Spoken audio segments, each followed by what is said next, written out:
Good evening, everyone. I hope everyone is somewhere warm and toasty on this frigid evening. My name is Molly Dubin, and I'm the curator of the Jewish Museum Milwaukee. And I'm so excited to have you all here with us for our final program of our Scrapyard exhibit. John Pollack, who opened us up, is fittingly closing us with a look at Built on Scrap Part 2, Scrapping Stereotypes, Perceptions in the Industry in Pop Culture. So before we get started, just a little bit of housekeeping. If you have any technical challenges, we ask that you use the chat feature, which is located in the lower portion of your screen, and someone from our programming team will attempt to help you. We also ask that when we get to the question and answer portion of our presentation, that you also use that chat feature to submit your questions. And I'm sure it's going to be a lively discussion. I'm really looking forward to it. So I would also like to thank our sponsor, for this evening.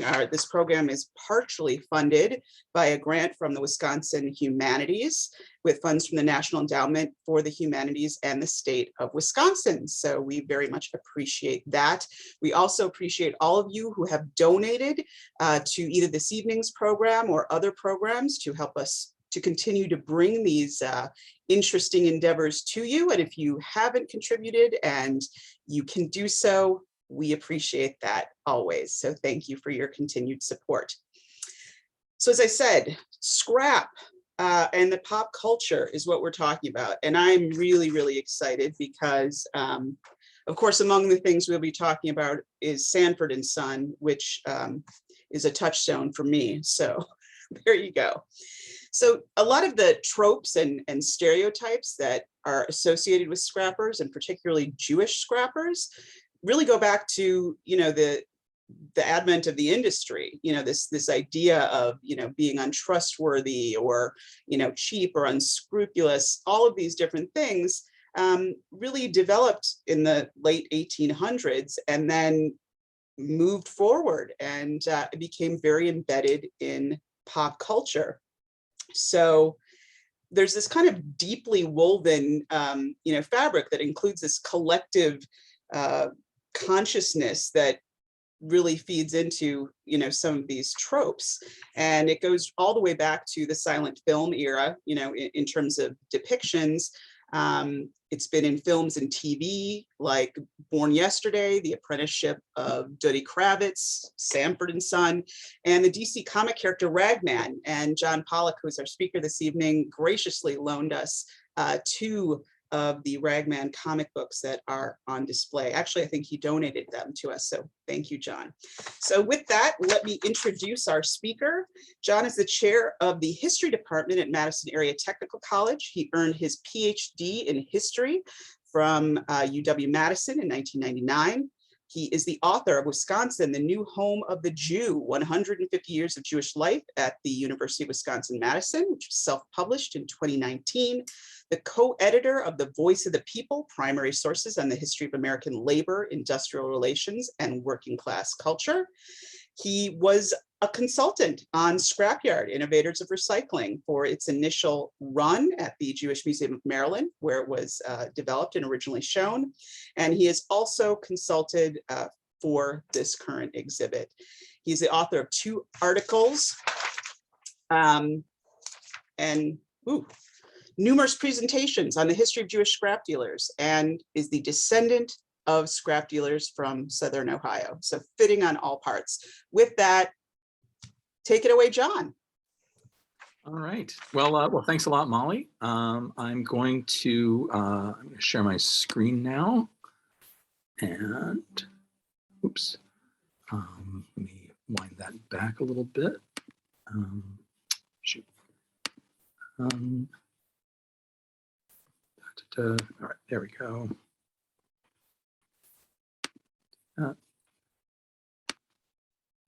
And what I want to do is there we go.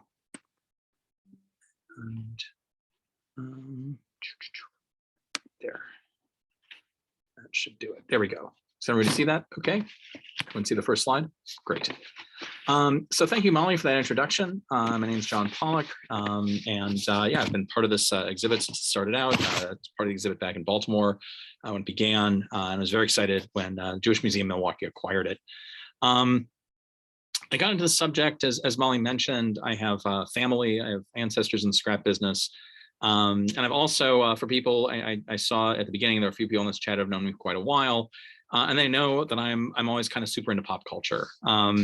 For this topic in particular, early in my research in scrap dealers, I was just doing like a kind of random Google search for the term ragman, which was a term that was often used to describe scrap dealers who dealt in paper and rags. And that's how I came across this DC comic. So from there, that kind of went backwards and started looking at these pop culture aspects of the scrap industry, and especially of Jewish scrap dealers within it. So as is often the case when we talk about like Jewish images in popular culture, we have to start with Shylock. Shylock has this big kind of shadow over everything. And what I've done here is I've put up a photo of a late 19th century Shakespearean actor, the actor Henry Irving, as Shylock in a Merchant of Venice production from around the 1880s. And on the right half of the screen, I've got I put up this play called the Shakespeare Water Cure. It was put together by a company called the Larks. And this play was kind of a hodgepodge of different Shakespeare characters. The setup for the Shakespeare Water Cure is first of all, the water cure at this point in time refers to like a spa where people would go to sit in hot springs and so forth to relax, to get away from stressful life in the 19th century. And the Shakespeare Water Cure, the setup is that all the main characters from Shakespeare plays converge on the same spot and interact with each other. And so in the Shakespeare Water Cure, pretty early on, we meet Shylock, and he's a rag peddler. He's calling old clothes, rags, old clothes, because by this point in time, by the 1880s, rag peddlers of that type were pretty commonplace in American cities, large and small. So right off the bat, scrap dealers were kind of conflated with Shylock, this sort of Jewish arch villain. As I was putting this talk together, I was kind of curious about how widespread this production was. I found a copy of the play in Memorial Library at UW-Madison, but I know they don't just collect the popular plays. They have all kinds of stuff. Well, it turns out that in 1890, there was a production in Waukesha that was heading for Wauwatosa.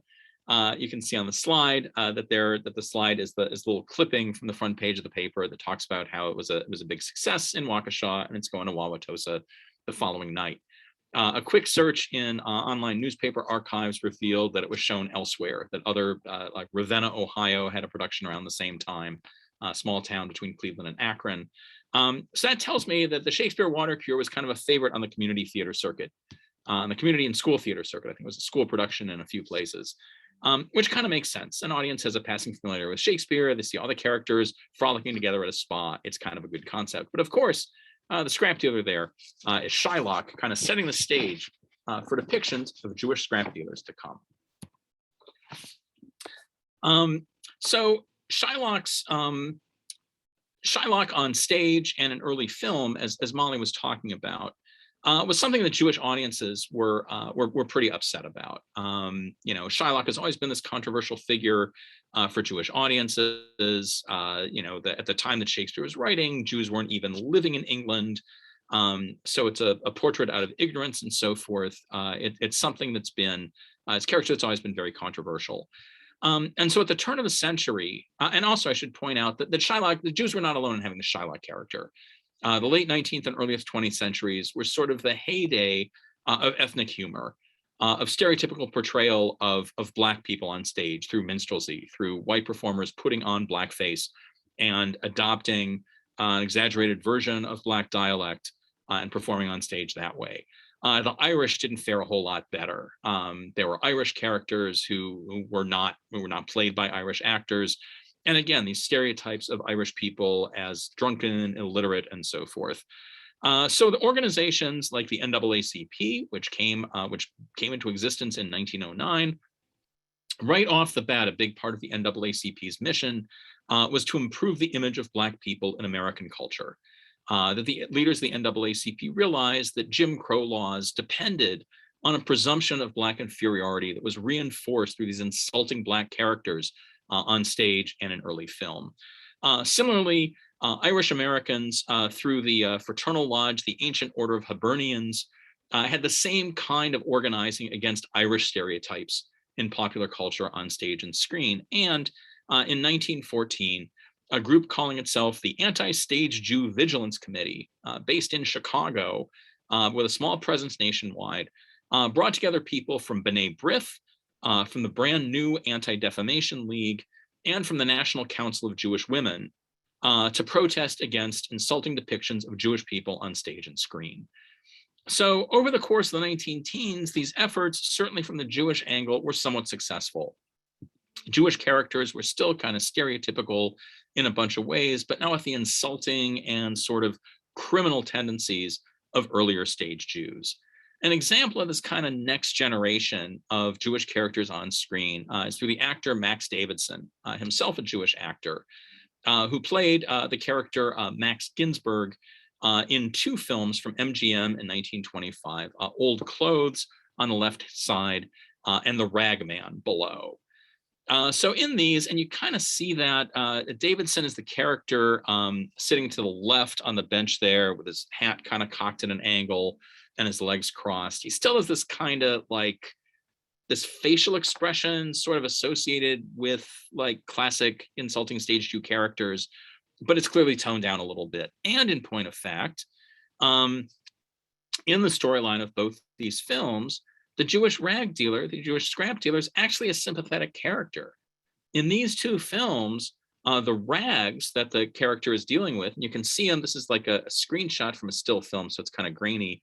On the bottom there, you can see like a stack of like rags and cardboard and things in the background. That the scrap is kind of a visual stand-in for the concept of rags to riches. In the film, The Rag Man in particular, Max Ginsburg, the rag dealer, through his successful business becomes an antique dealer, dealing in a different kind of upcycled and repurposed material that's a little more upscale, a little more respectable, and a little more profitable than dealing in the cast-off raw materials that he's dealing in earlier films. The kid co-star who shows up in both of these, the middle figure on the bench and the kid who Davidson is looking down to in the other shot, that's Jackie Coogan, one of Hollywood's biggest child stars in the 1920s, later known to sort of baby boomer Generation X and other generations as Uncle Fester on the original Addams Family. So the early Jackie Coogan films, among the hundreds of films that he did, were a couple of these films where he played the rag dealer's young assistant. Moving on to the next slide. So,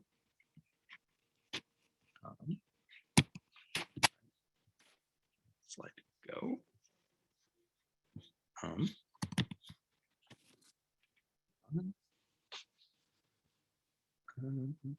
Hold on, I'm going to pause the share for a minute here.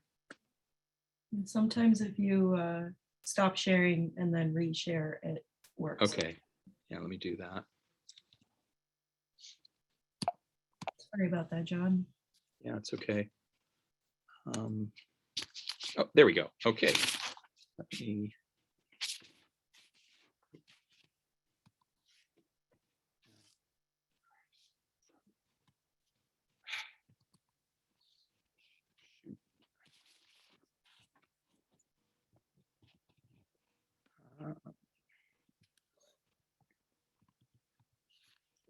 There. And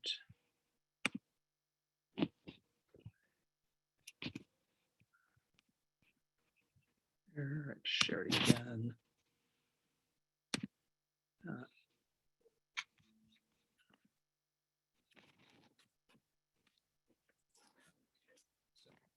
See this now? Are you back on?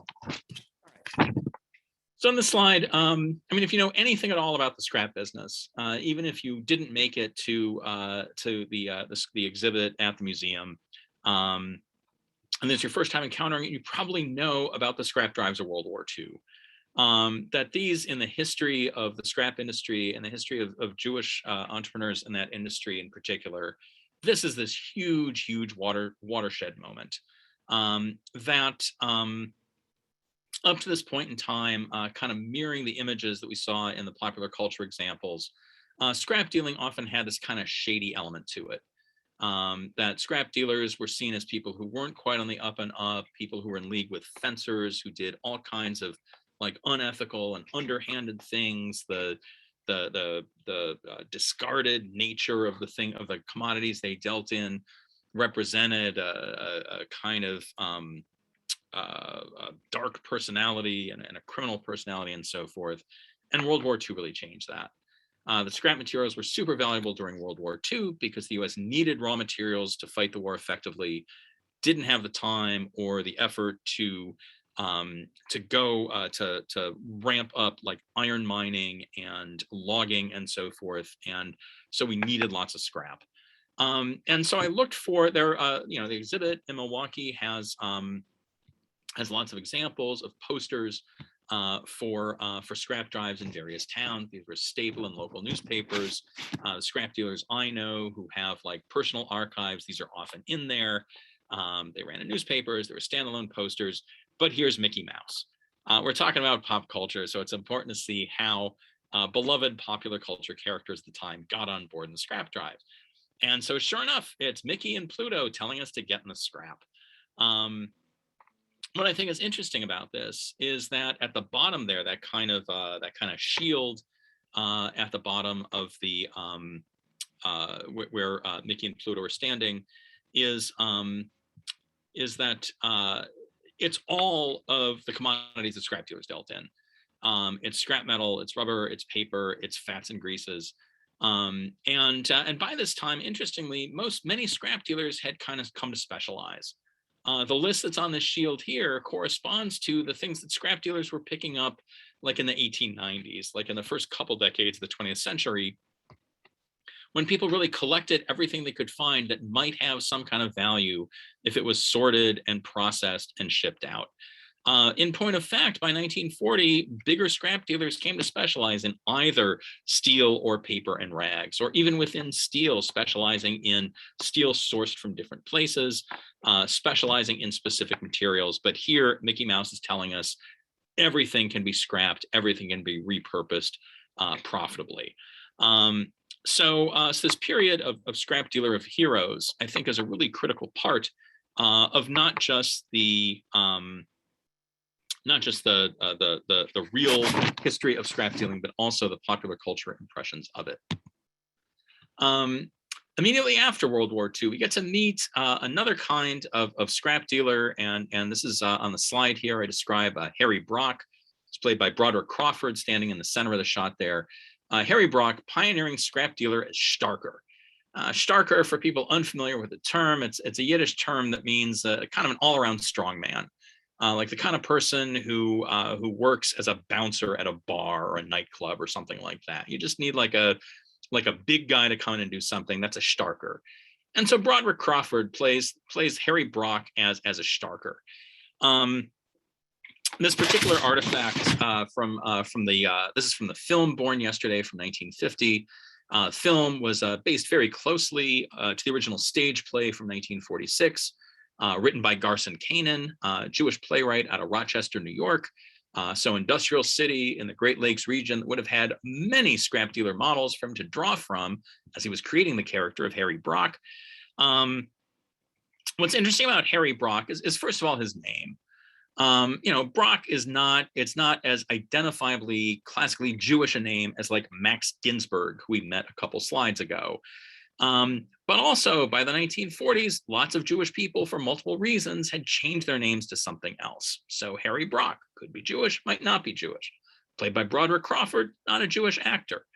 So Brock's Jewishness is kind of ambiguous. His role as a scrap dealer.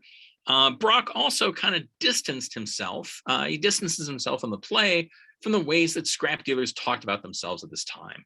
Because one of the trends in the scrap industry, and the scrap yard exhibit covers this in depth, and I talked about it somewhat in my first talk to this group, was the professionalization of scrap dealing, along with the specialization I talked about on the prior slide.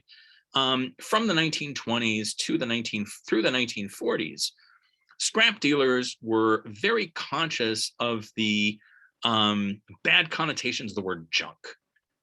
They were, even before that, even the 19-teens, some scrap dealers were saying, we're not junk dealers, we deal in scrap. We are metals brokers, we are scrap brokers, we are scrap dealers, we are paper dealers. Junk is stuff you can't use. Junk is like is like food that's gone bad in your refrigerator, or things that are broken beyond repair or reuse of any type. Scrap, on the other hand, is stuff that is definitely reusable in some fashion or another. But in Born Yesterday, when Harry Brock introduces himself to people he meets, the conceit of the play, I should point out, is Harry Brock comes up with this idea to go to Washington, D.C. And buy up all the scrap metal that's left behind on the battlefields of Europe. That this way he can corner the market and scrap and make this killing. He's got a bunch of money, so he figures he can buy off some congressmen on the way. He brings with him to Washington his girlfriend, played by Judy Holliday, and he arranges to give her something to do while he's there, moving and shaking. He hires an idealistic journalist to teach his girlfriend how to get by in polite society. And of course, the two of them end up falling in love and having this relationship behind Harry Brock's back. So when Harry Brock introduces himself to congressmen in the play and in the film, Brock describes himself as follows. He says that he's the top man in my racket, over 25 years in junk, not steel, junk. So like Harry Brock's character already kind of like distances himself from real life scrap dealers. I'd contend that scrap dealers during the late 40s and 50s, when the play and the film came out and they were popular and they won awards, people knew about them, that scrap dealers could say, yeah, that's not us. I mean, this guy out front says he's a junk dealer, and that is absolutely not what we do at this yard. We're scrap dealers, we're professionals. This guy's a throwback, this guy's a joke, it's a clown, it's just a play, it's not reality here. What I think is really interesting about Born Yesterday as part of Jewish history through popular culture is that this comes from a period of time where Jewish characters were, like three-dimensional Jewish characters, were kind of just getting on screen. But they're often played by non-Jews. This film came out 2 years after, or 3 years after, Gentleman's Agreement, starring Gregory Peck. It came out shortly after Crossfire, a World War II film that explores anti-Semitism, where the Jewish characters are not played by Jewish actors, and where Jewish actors like John Garfield and others change their names to avoid coming across as Jewish in the credits, and also typically played non-Jewish characters. The same kind of like logic shows up in Born Yesterday. Crawford, as I mentioned, wasn't Jewish. The main character who repeated their role in both the play and the film was Judy Holliday, playing Billy Dawn. When Judy Holliday looked like she was going to get the role for the show's Broadway debut, the producer Max Gordon, who himself was Jewish, said, well, the show is by Jews and for Jews, but it can't be with Jews. He was very anxious about Judy Holliday being in this, even though her character isn't stated as being Jewish in the film. Doesn't come up in the script. It doesn't come up in the film at all. So it's an interesting moment where scrap dealers sort of tie into this anxiousness about Jewish characters on stage, and it's also a new kind of scrap character, sort of a cartoonish, starker type of scrap dealer. All right, so jumping forward a little bit, scrap dealers also, and this is also a little grainy. It's still looks like I maybe blew up a little too big. This is a still from the film version of The Apprenticeship of Duddy Kravitz, which came out in 1974, based on the 1959 novel of the same name by the Canadian Jewish writer Mordecai Richler. in the Apprenticeship of Duddy Kravitz, in this particular scene, the film is about Duddy Kravitz, the title character, played by Richard Dreyfuss here. And it's really like a story of his like attempts to like rise in social status. The Duddy Kravitz's father is like kind of struggling small businessman, and Duddy Kravitz has all these ideas of mixing with rich people. He winds up falling in love with a wealthy non-Jewish woman. And the film is like a series of his kind of like get rich quick schemes. This scene over here is one of them. The man he's talking to is named M. Cohen in the script and in the film. He's M. Cohen of M. Cohen Metal Merchants. So he's a scrap dealer. This scene takes place in his yard. You can see the piles of scrap metal behind him.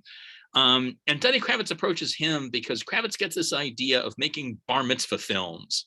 Of going to bar mitzvahs and filming them, and figuring that the only people who'd be able to afford that in the 1950s when the film is set would be Jewish people with a great deal of money. And given that he's in Montreal and dealing with scrap dealers, they might not expect like a Hollywood production. So he's in fact successful. He shoots the film. He ends it with a line from Merchant of Venice, where Shylock says, "Oh, if it's all this, then what is money for?" So it's this huge ironic thing that harkens back to Shylock, but he's kind of a minor character. But I wanted to bring this up and talk about Apprenticeship of Duddy Kravitz, because it was part of it shows that the image of the Jewish scrap dealer was not exclusively a U.S. thing. That Mordecai Richler in this novel, as well as in his autobiographical novel Son of a Smaller Hero, has Jewish scrap dealer characters. Richler's Montreal contemporary, Paul Allen, in his book Lies My Father Told Me, has a Jewish scrap dealer in the form of the author of the narrator's grandfather, who the author, as a small boy, walked around with in his comings and goings around Montreal, calling for people's paper and rags. So in these Canadian films, and I contend there's a similar kind of sentiment going on the other side of the St. Lawrence River and the 49th parallel in the US. In these Canadian Jewish films, scrap dealing is something that's nostalgic, something that's associated with older characters, with things the way they used to be. But the characters in the present are they're creative people now. They're writers, they're filmmakers, they're no longer scrap dealers. So Molly gave us the buildup, and I don't want to disappoint. And it's another pop culture artifact that always comes up. People always ask about Sanford and Son. When I started this project, I was just kind of like, yeah, I don't know. Sanford and Son was originally a British film or a British TV show. Characters on Steptoe and Son, the British original, were not Jewish in any way, shape, or form. It didn't come up. It's a Norman Lear show, so Lear's Jewish. Saul Orenstein and Bernie Turtletaub were the writers on it, two Jewish guys. But yeah, Fred Sanford's played by Red Fox, pioneering black comic, no Jewish content. I didn't watch until seasons 5 and 6. I put these two clips up because they demonstrate Sanford and Son's attempts to grapple with the image of the Jewish scrap dealer. So in the clip on the left, the people we're seeing there, that's John Larroquette, almost unrecognizable in that thick mustache and hair, and the veteran Borscht Belt actor Lou Jacoby. What happens in that episode is Fred and Lamont learn that somebody has adopted their life and made a TV show out of it. And they haven't heard anything about it. They're not getting any royalties. They're upset. So they go to the studio and watch taping. And the show is called Steinberg and Son. And it stars this kind of elderly Jewish guy who's always like, "Oi, my heart," and his kind of dim-witted son who follow him around. It's Fred and Lamont, except they're Jewish. There's an Aunt Ethel instead of Aunt Esther who shows up. It's like down the line. It's an exact ripoff of Sanford and Son. So they demand a meeting with the producer, who's very evasive, and they say, "Well, yeah, we didn't, and they talk about how this is a racist thing they're doing. They're exploiting black people and so forth." And they said, "Oh, well, we'll call our writer in here, Bernie Taub." And so his name is like an amalgam of the two writers for the show. And then the writer of Steinberg and Son turns out to be African American. So the show turns out doesn't fizzle. It turns out nobody wants to watch a show about a scrap dealer and his son in 1970s Los Angeles, and that's the last we hear of Steinberg. That's not the last Jewish episode, though. In the very last season of Sanford and Son, by which time Red Fox's eccentricities and his like bad fit for sitcom comedy had completely exploded by 1976 and 77. The other actors weren't speaking to him. He was constantly like arguing about the size and the amenities in his dressing room. Sounds like he was extremely difficult to work with, but they had a contract. They had to run out the cycle. So in the episode entitled "Don't Look It," episode 22 of season 6, about the like third or fourth last episode of that entire run of the show. In this one, you can see over there, Fred Sanford's holding a coat of arms. The show begins where there's someone who comes door to door, and he's offering to do genealogical research. This episode came out right after Alex Haley's Roots kicked off a huge interest in genealogy, especially among African-American families. This guy makes a pitch to Fred that if for a few $100s, he'll do his genealogy and create his coat of arms. Fred bites on it. Lamont is skeptical. The guy comes back, and you can see on the coat of arms, you've got a crown, you've got a little map of Ethiopia, you've got a Jewish star, you've got black and white people shaking hands, and he says, "Yeah, you're descended from the Falashas of Ethiopia." And so Fred Sanford's like, I'm Jewish. And so throughout the show, like Fred goes to a Judaica shop, and he encounters a rabbi who kind of talks to him about conversion. And by the end of the show, he decides, nah, I'm not going to go through with it. This particular episode of Sanford and Son, the credit goes to, and I've read it, that the dialogue is not like totally professional, so I have no reason to disbelieve it. The show was written by the writer's rabbi, like their rabbi in Los Angeles. I don't know if they approached him or with an idea where he's like, "Hey, you're the Sanford and Son guys. Can I pitch you a script?" Or if they approached him about it to punch it up. But yeah, the rabbi wrote the episode. It's his only credit. It's his only credit writing this. So Sanford and Son also gets to the idea that, yeah, on at least in a few episodes, there's an acknowledgement that scrap dealers are Jewish. Even though, again, Red Fox and the character Fred Sanford most decidedly are not. All right, and this gets us to Ragman, sort of the payoff and my start of this whole adventure into scrap dealers and popular culture. So Ragman's a minor character in the DC universe. Ragman first hit newsstands in 1976. Setup was that a Vietnam veteran named Rory Regan comes back to his dad's scrapyard called Rags and Tatters. He's having a hard time readjusting to the war, but he finds this magical suit of rags that allows him to.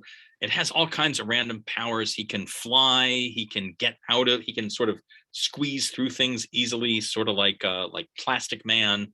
And he fights off some bad guys. And about the third or fourth issue, the way the comic books have those letters to the editor occasionally, readers wrote in and they said, well, is Ragman Jewish? I mean, his name is Rory Regan, and that's not usually a Jewish name, but is he like Jewish somehow? And the editors write back and they say, well, if we wanted Ragman to be Jewish, like he would have been Jewish. So no, he's not.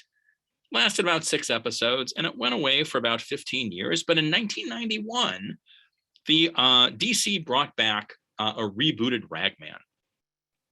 In this one, as you can kind of see on the slide, Ragman is extremely Jewish. Issue 1 begins, the cover has the phrase on it, "From the ashes of the Warsaw Ghetto to the back alleys of Gotham City." So boom, all of a sudden, yes, Ragman is extremely Jewish. Roy Regan is still there. He discovers this magical suit of rags.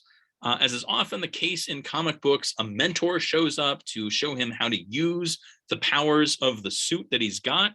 And in this case, of course, the mentor's a rabbi. The rabbi's dialogue is kind of written like a stage Jew. It's a pretty, it's a sort of stereotypical accent that you see with Jewish characters. In their letters, the writers of the comic in 1991 talk about how Ragman has powers heavily rooted in the Kabbalah, the volumes of Jewish mystical thought.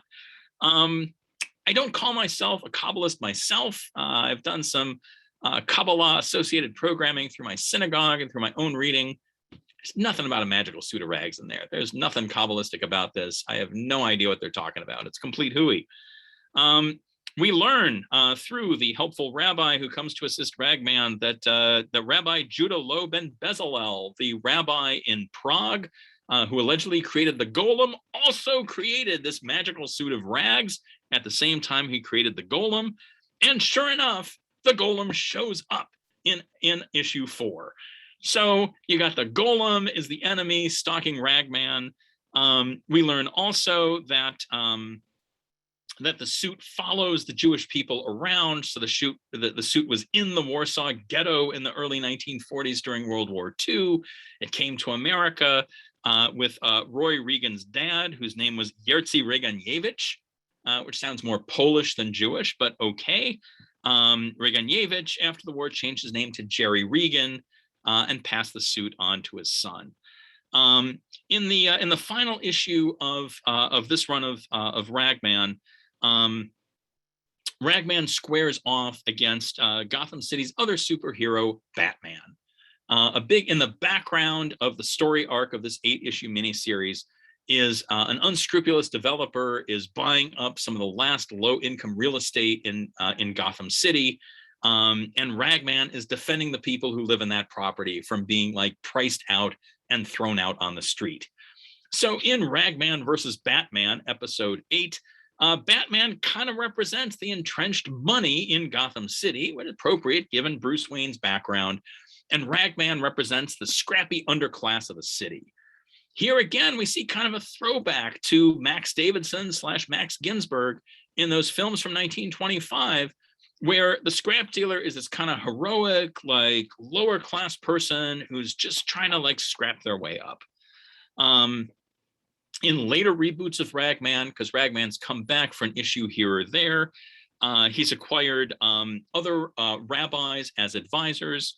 We learn that the magical suit of rags goes back further, that the rabbi in Prague who built the golem kind of reconstituted it. And actually, the magical suit of rags is something called the Great Collector Artifact that goes back to the time of Abraham. So the suit is as old as the Jewish people itself, and Ragman shows up from time to time. Ragman looks different, looks radically different in each of his iterations. Looks even different throughout the comic. Seems like a very hard comic character to draw. Like I said, his powers are kind of hard to characterize. They kind of change from issue to issue.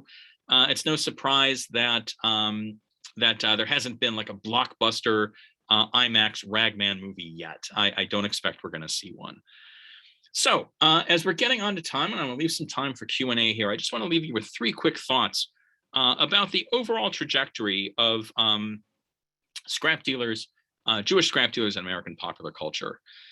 So one of the things that I think happens is there's kind of a move from the margin to the mainstream.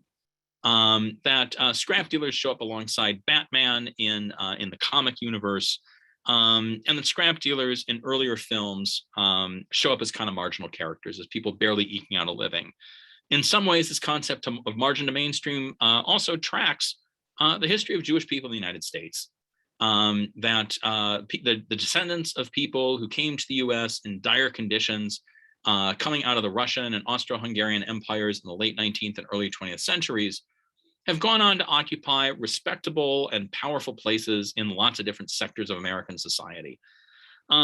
Additionally, the trajectory of scrap dealers in popular culture kind of goes from like villain to underdog to superhero. So we've got that villainous Shylock scrap dealer back in the 1880s. We've got the scrappy underdog in the form of Max Ginsburg in the 1920s, and then of course Ragman later on. And finally, I'd say there's also kind of a move from like scrap dealing as a necessity, as something that people had to do to make a living, something that was possible to do with a limited command of English and few resources, and just a desire to work and make a better life for yourself, that over time that's kind of faded into a sense of nostalgia and whimsy.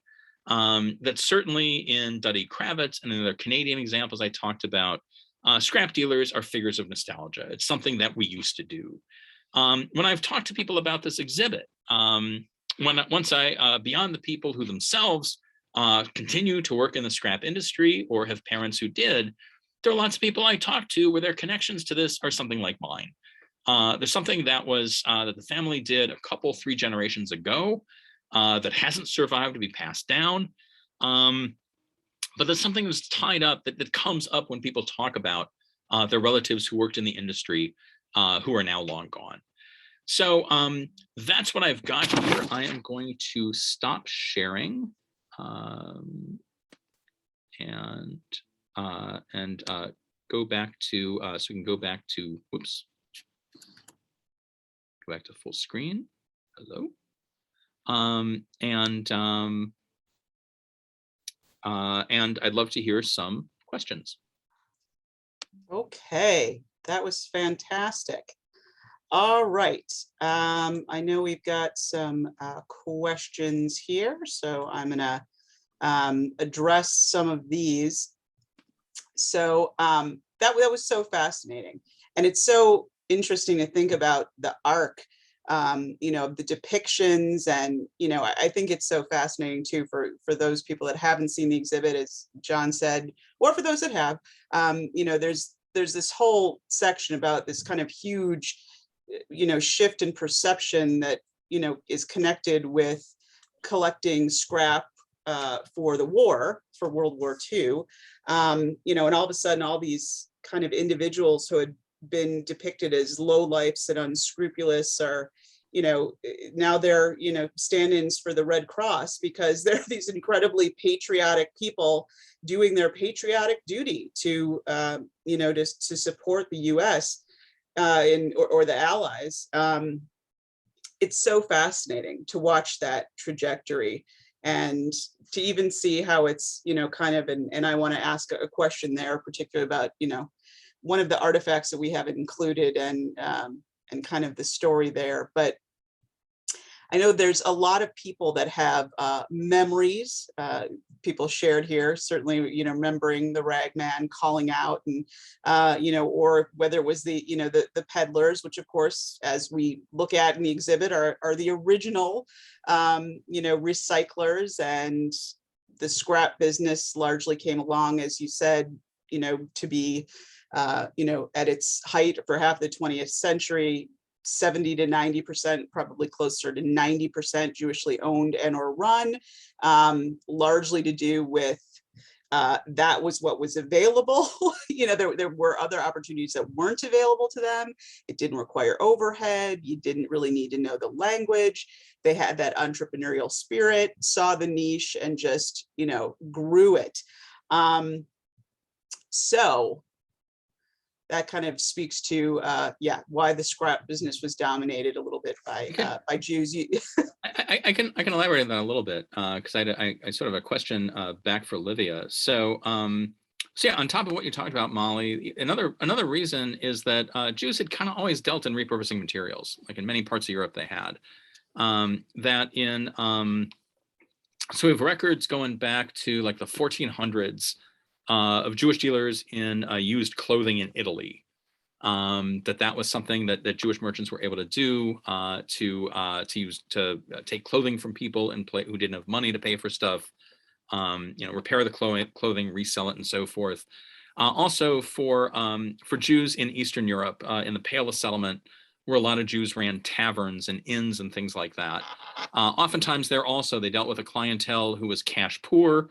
But if they wanted to settle their debts, settle their bar tabs and so forth, they'd pay in old coats, old clothes, things like that could be repurposed and resold down the line. So there was some, you know, like kind of cultural knowledge about the idea of repurposing goods among many Jews who came to the United States.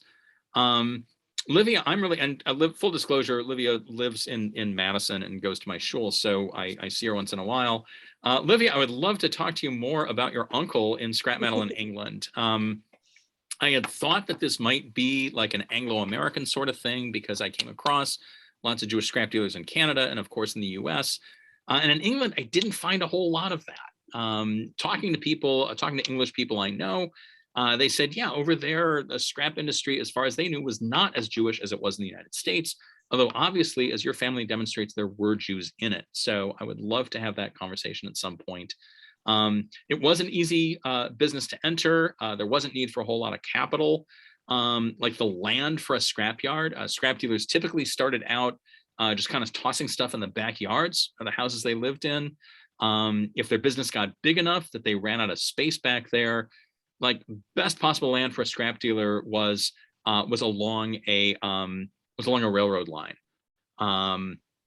And in other way, for other kinds of businesses, for clothing stores, for department stores, like you don't want to be down by the railroad. Like that's sooty and it's loud and there's trains going by. It can be kind of dangerous.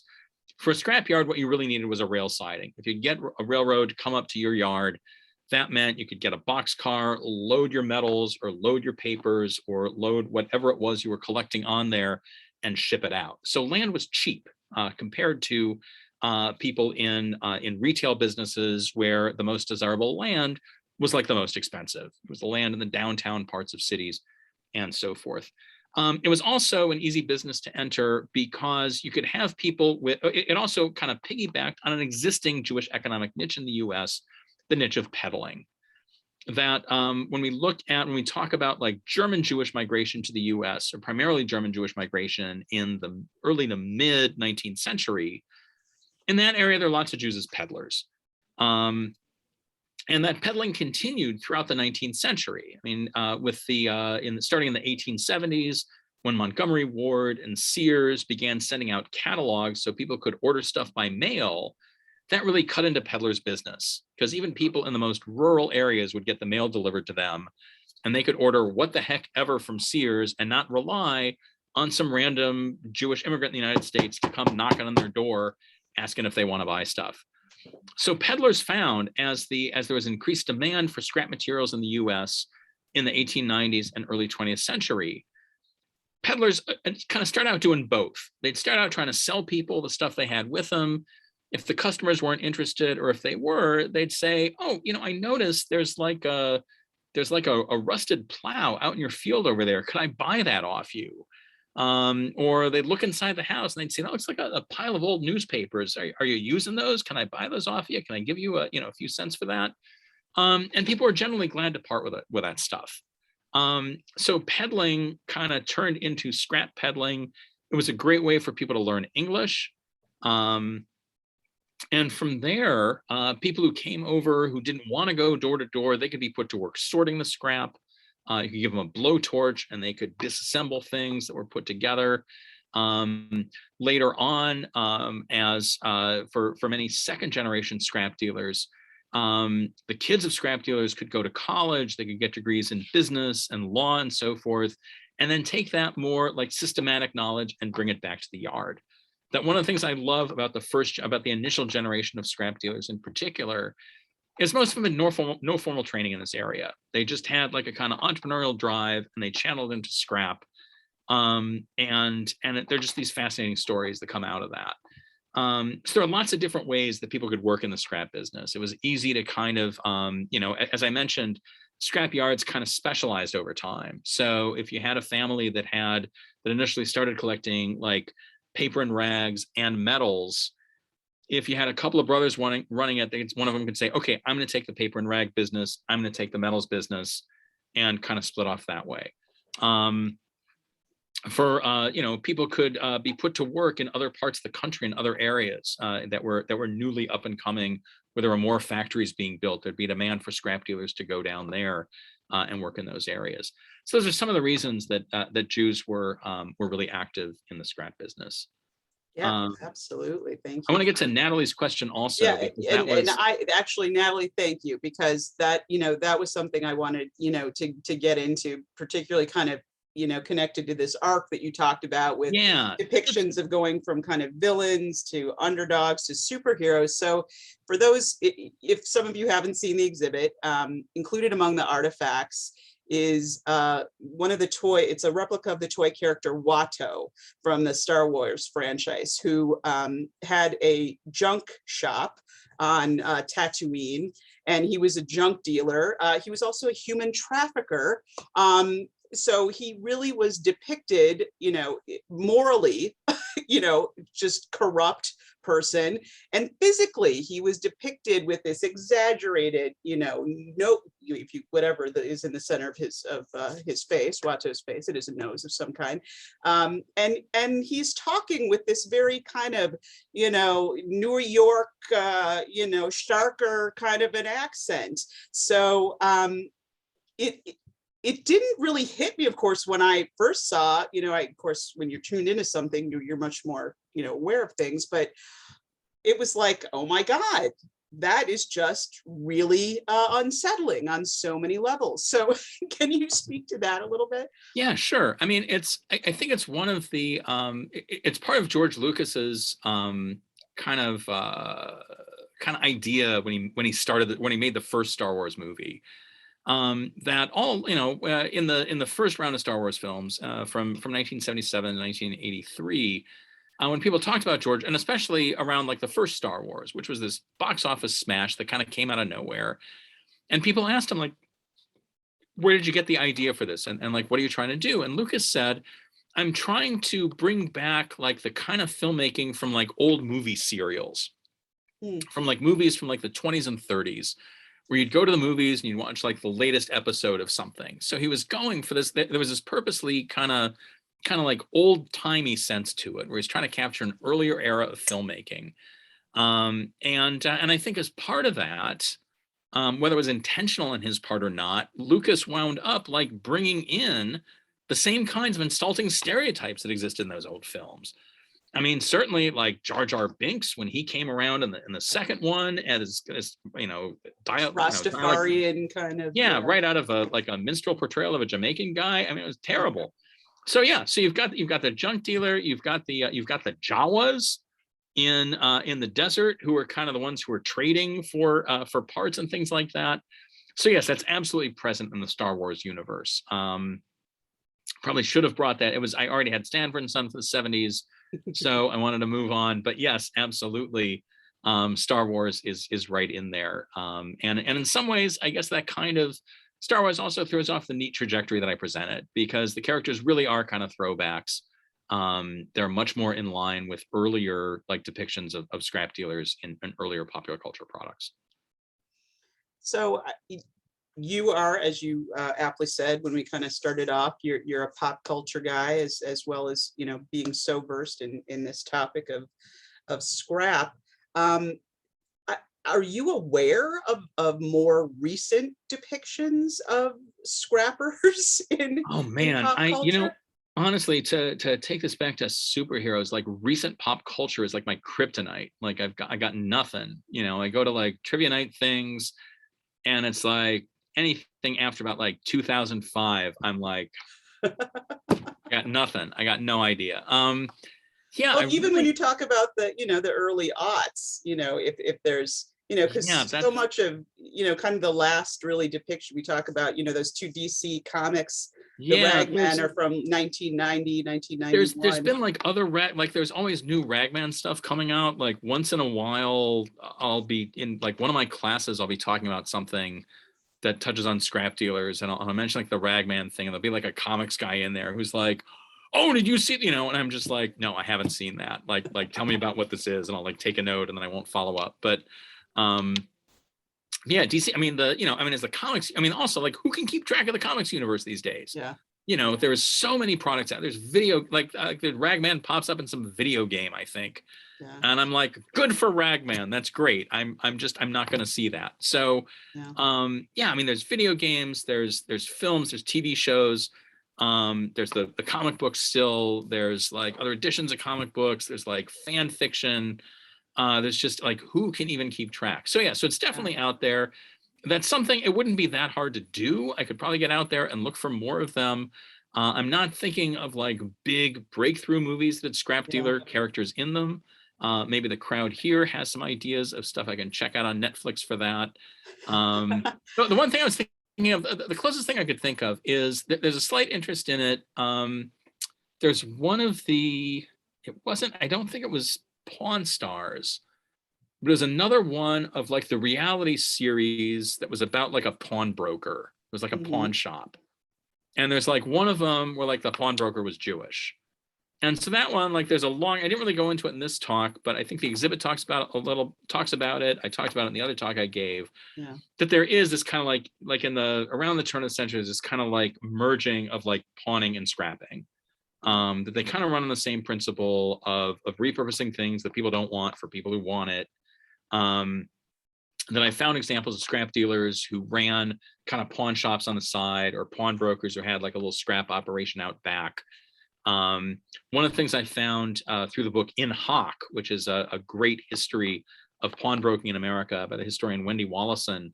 Through Wallison's book, I noticed that like Jews and Irish people kind of like switched pawn and scrap. That there absolutely were like Jewish pawnbrokers in cities large and small across the country in like the mid 19th century. And the tiny scrap business that existed was largely Irish entrepreneurs in that. As Jews moved into scrap, they moved out of pawning. And as the Jews moved out of the pawn business, Irish pawnbrokers moved in. So it's kind of funny cross thing that happens, but how do I even get to, modern day, right. So modern day examples. So yeah, one of the like pawnbroking reality shows, I think, had like a Jewish family who ran a pawn shop. I know there was a James Bond film that has a pretty interesting scene of one of the villains getting rid of a body in a car that is pulverized in a scrap yard. Yeah. I was thinking like shows like American Pickers are sort of like scrap, it's like the same kind of vibe, but not specifically Jewish. There's what's the one where they like open up like abandoned storage lockers and go through them? Oh yes. So these are other things where like the idea behind scrap is still out there in popular culture, but I think, and again, maybe this kind of tracks the industry in general, that that while there are still absolutely like family run scrap yards owned and operated by, now we're on to like the fourth generation of Jewish families out there, there are a whole lot more scrap yards that have been bought up by larger conglomerates. And so there, and as a result, like the Jewish character is no longer really there. So I feel like the depictions of scrap kind of reflect that it's no longer like as Jewish a thing as it was, like 50, 60 years ago. So interesting. I encourage everyone. I just, it's always interesting, I think, as museum staff, that whenever you take on a topic, of course, you get to really immerse yourself in it, and then you start to see it everywhere, of course. But it's amazing when you go, revisit things that you haven't, seen in so long, or because you've, taken on learning about a new topic, how all of a sudden things take on a whole new, look about them. You have a whole new sense of looking at them, and how they're being, people are being portrayed, how people are receiving, those portrayals. It's really interesting. So it's surprising sometimes when you look at some films you haven't seen in a while, and all of a sudden a scene or a depiction will come up, and you'll be like, wow, I really don't remember it that way, or or wow, that's disturbing, and now I know where that maybe came from a little bit. So it's really interesting. I thank you so much, John. This was so interesting. I think, it'll be interesting to watch where the business goes from here. We've certainly, as you touched on, and we, look at in the exhibit, this kind of ebb and flow. There certainly is this huge focus now on, and has been, and rightfully so, environmental justice.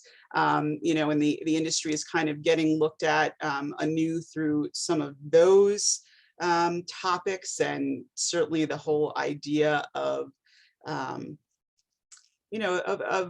being more mindful of what we're purchasing, and what we're supporting. It's an interesting thing to look at, and two, because of the whole e-waste piece of it, which we're going to be grappling with, I think, for quite a while to come. So it'll be interesting to see where this trajectory goes. Yep. and what it means for the industry. Yep. Yeah, for sure. So, all right. Well, thank you so much. This was a perfect end, I think, to a final program for our Scrapyard exhibit. I want to again thank our one of the organizations that helped to make this possible, the Wisconsin Humanities, and of course to our audience, thank you for being here, and thanks again to John. A couple of mentions of upcoming programs. Our next exhibit, Then They Came for Me, incarceration of Japanese Americans during World War II and the demise of civil liberties, is going to be opening on February 18th. The opening program the night before, but we have a little bit of a teaser. On February 9th, we're going to be doing our next Global Museum Passport Virtual Edition program with the Japanese American National Museum in Los Angeles. So getting a little bit of some background information about this whole chapter. I'm just looking at just making sure we didn't have any other questions that came up. So yes, and Cassie, thank you. She just put a link in our chat to the lineup of upcoming programs. So that passport program is happening February 9th at noon. And then, as I just mentioned, the opening preview event, virtual, of Then They Came for Me, will be the evening of Thursday, February 17th. And Scrapyard, last day to see it is this Sunday. So if you have not gotten in to see it, we encourage you to do so. It really is an interesting show.